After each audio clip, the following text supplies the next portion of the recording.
అసలు ఆయన ఎక్కడికి వెళ్ళారు? నేనే పంపించాను. నువ్వా? ఎక్కడికి పంపావు? బంగారు పడుకో, ఒక్క అరగంటలో ఇక్కడ ఉంటాడు. అంటే ఆయన వచ్చిన తర్వాత రండి, నేను వెళ్తున్నా. వచ్చిన వాడిని అతిథి మర్యాద చేయకుండా పంపటం మర్యాద అడగకుండానే వచ్చి అతిగా ప్రవర్తించడం మర్యాద లక్షణం అంతకన్నా కాదు. నేనెవరో తెలుసుకుంటే నువ్వెలా మాట్లాడు? మీరే చెప్పొచ్చుగా. నా గురించి నీ భర్త ఏనాడు చెప్పలేదా? చెప్పాల్సిన అవసరం రాలేదు. అవునులే, నేను నీ భర్తకి బాసుని. మీరా?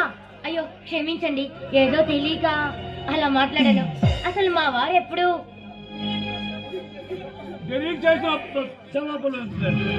చూడండి, మా వారు ఎప్పుడు మీ గురించే మాట్లాడుతుంటారు.